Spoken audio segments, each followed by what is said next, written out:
MJBulls is proud to produce the Raising Cannabis Capital podcast. Today's episode will begin after this brief message from our sponsor. This ain't no desk job, but it's what you got to do to scale up to this in a single growing season. It's how, in Oregon alone, we grew and harvested the single largest crop of CBG in the world. Grit, tenacity, hell, whatever you want to call it. The crew at Hamptown USA has it by the bucket load. Just getting our seeds in the ground back in spring and growing them till fall was nothing short of heroic. Propagation, planting, maintaining what we have, and building what we need. Trust me, this shit ain't easy. But when it comes to harvest time, our team bumps the bar up to a whole new level. Next comes processing. Everything but the top flower goes off to get turned into crude, distillate, isolate, and water-soluble ready. Our product, like our team, is nothing less than best in class. This plant has always had the power to change the world, but it needs people to make it happen. We're lucky to have those people right here at Hamptown USA.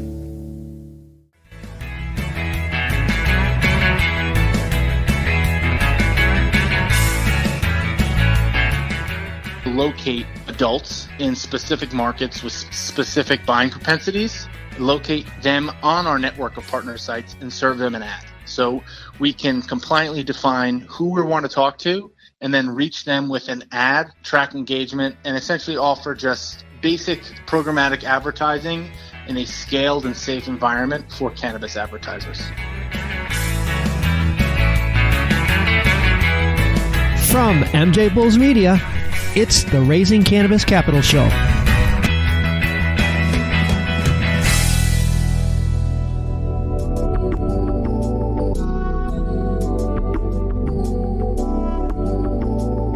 Today on Raising Cannabis Capital Series, we are joined by Adam Schlett, founder and head of strategic partnerships at SafeReach. Adam, welcome to the MJBulls podcast. Dan, thank you so very much for having me, man. Excited to be here. I'm excited to have you too, because most of our listeners know enough about the cannabis industry and know how difficult it is to advertise. But, there's a lot of new listeners, and, it never hurts to go back and refresh everybody's memory. What are some of the challenges that cannabis companies face right now trying to reach their consumers? I think the lack of a scalable and sustainable kind of paid media universe. You can't go to the Facebook, you can't go to Instagram, which is owned by Facebook, you can't go to Google. And even in instances where you're building organic audiences, there's no guarantee that audience will be available tomorrow due to their propensity to shut down accounts without reasoning. So SafeReach was born out of kind of a practical application of data and an interest to be in the cannabis space and an interest in kind of combining those to make a solution that will help kind of fill a void that exists today. Oh, it's a huge void, and we'll talk a little bit about SafeReach, and you take a little different angle than some of the other people that we've had on the shows, and it's fascinating how you've figured out how to skin this cat. Tell our listeners exactly what you do and how you do it. Yeah, so my partner and I come from the data world, where we were taking data from the mobile space, from the online world and from the offline world, and marrying it at the individual level through a kind of a variety of processes, so that you could take a snapshot of a person and say, hey, I know Adam lives in New Jersey, Adam makes X income, Adam drives his car, Adam has this device, Adam has these apps on device, and Adam browses these things online. Kind of the major, like what most CPGs and pretty much every advertiser out there is utilizing today to build and acquire audiences online. We took this application and our access to data and where we came from and said, how do we apply this into the cannabis space to offer a better solution for online customer acquisition, which is how SafeReach was born. So roll into it. So you have relationships with many, I guess, websites. I'll let you take it from there. There's two real sides to it. Not to go into like a programmatic advertising 101. There are supply, which are sites and apps that have real estate on their website that they're looking to sell. And then there's users. There's people who are on the internet who go to these sites or apps. So and then we're essentially acting as just a giant pipe connecting those that's managing and minding the legalities around it while doing so. So we've sourced around 1,000 plus websites and apps that get a high volume of traffic that are from everything from forums to major branded news sites to some dating sites to entertainment sites that are non-endemic to cannabis. So they're not cannabis-related sites that are open to hosting cannabis ads on their sites. We use that data that I kind of flew over in the start of the interview to push that into our ad buying environment and use all of that data that we've collected through our relationships to locate adults in specific markets with specific buying propensities, locate them on our network of partner sites, and serve them an ad. So we can compliantly define who we want to talk to and then reach them with an ad, track engagement, and essentially offer just basic programmatic advertising in a scaled and safe environment for cannabis advertisers. You take it for granted because you're in this space, and so that what's happening in the real world outside of cannabis. But for us that aren't really in this space, I mean, how you can really drill down to that person and get the message right to them. To me, I find it's fascinating, and I think our listeners will feel the same way. Give us an example of how you would do this for a company. Perfect example. I've seen a ton of articles in the last few weeks where it said baby boomers are the biggest demographic purchasing cannabis, or the growth demographic, right? Mm-hmm. Someone who is 25 years old and is an avid consumer is quite a bit different than my mom, who is 60 and hasn't done anything with cannabis since she was in college, but is curious and wants to learn more about the different products that are out there and where to go find them, right? Mm-hmm. So that message and that strategy to get both of those people into the store to essentially complete the same transaction are very different. So how we use data is to create buckets of audiences that are aligned with whatever the advertiser goal is. And let's say it's a major vape pen manufacturer. Someone who's dealing with chronic pain for like CBD or like a low dose THC thing may want a different message than someone who's just like smoking every single day and buys every week. Understanding the nuance of the segmentation and then being able to reach those people with the right message and then track that engagement at the audience level as it pertains to whatever the campaign goal is really what we want to be able to help define and execute with cannabis brands, agencies, advertisers, et cetera. Because what we're hearing is that doesn't really exist today. And as these brands grow and competition increases, which will inevitably happen, they're going to want to understand what's the cost to acquire a customer. How are we acquiring customers? What demographics are growing? What message resonates with each group? How are we marketing these products? So let me see if I can capsulize what you just said. If my mom went onto Southwest Airlines website, a different ad would pop up than if my son went onto Southwest Airlines website. 100%. And let's say your son is not 21, he would not get that ad because we know who is 21 and we know your mom is of age and in that market. Southwest is not in our network of sites. Would love them if anyone from Southwest is listening, but yes, that's the right idea. I want to take a minute to tell you about some really innovative things that our sponsor, Cream of the Crop, is doing in the cannabis space. Their brand is on fire. They have the 5th best-selling indoor flower brand in the state, and they're profitable, growing their business at 10% a month year to date.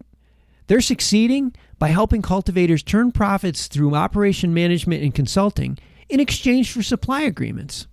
By bringing 30-plus years of cultivation experience, award-winning genetics, ultra-efficient SOPs, proprietary nutrient mixes, and their brand, they're able to help both operators who are new to the space and ones who want to just increase efficiency. In fact, they just increased profits for one of their clients by $700,000 per month. Just incredible. But what's really exciting is that they're expanding their highly scalable model beyond California. That's right, they're accepting applications across the country for 2021 and 2022 partnerships. Also, if you're planning to invest in cannabis, you should definitely look at Cream of the Crop because they're doing a capital round in early 2021 to help with their brand's national expansion. To learn more about partnering with Cream of the Crop or investing in their expansion, go to creamofthecropgardens.com. That's creamofthecropgardens.com.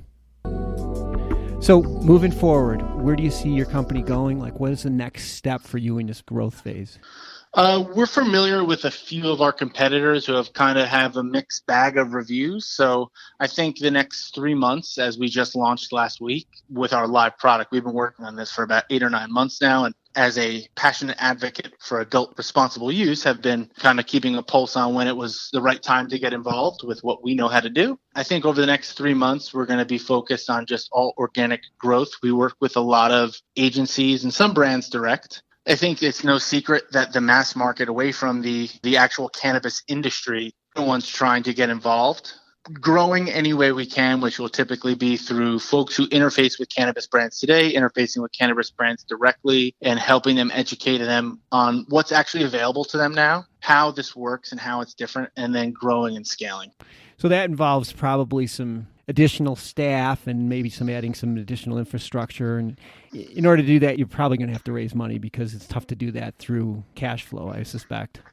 Yeah, we're essentially the ecosystem for all things cannabis media related. So while we're collecting money from the advertiser, we're also using that money to buy the ad placements and then pay the publishers or the website owners. So we're essentially the epicenter of this whole new microeconomy we're trying to create on the internet.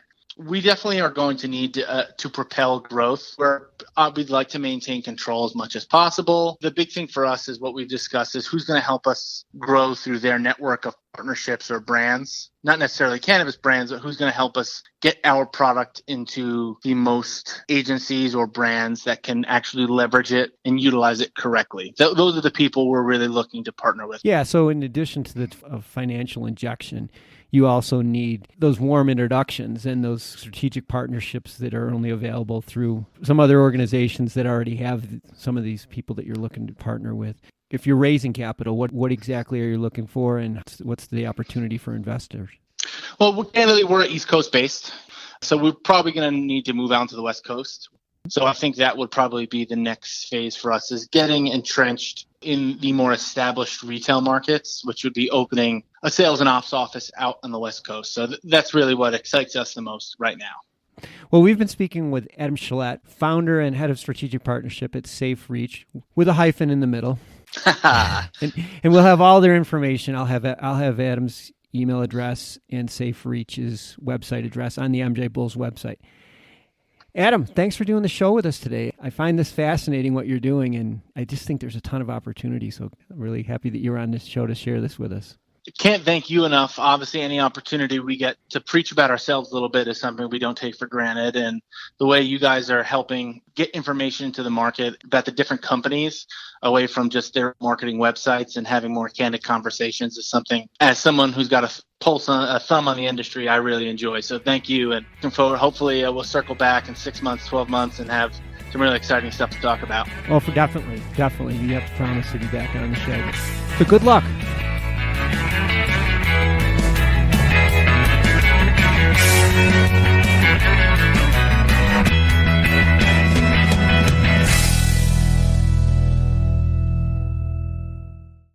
Crappie's Feel Better Company is a cannabinoid CPG company with a line of easy-to-use CBG, CBD, and CBN products built for the weekend warriors, the weekday Zoomers, and anyone in between. Crappie's next-gen products incorporate pharmaceutical-derived chemistry to precisely blend minor cannabinoids and terpenes, creating a series of proprietary formulas for hyper-targeted use cases.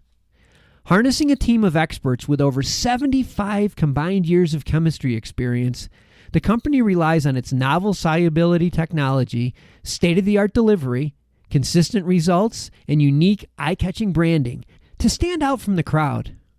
Crappie's executive team and chemists have created a vast and diverse product pipeline to maintain relevance in a saturated market. To find out how you can participate in Crappie's Feel Better expansion, which includes major retail placements, university-executed clinical trials, IP and patent submissions, GMP and API scale-up, and international distribution, go to crappiesfeelbetter.com or on Instagram at crappiesfeelbetter. Today's show was made possible by the generous support of our sponsors, like Alt36, the country's premier blockchain payment processing platform that's providing dispensaries and its customers with a safe and secure payment option other than cash. To learn more, go to alt36.com.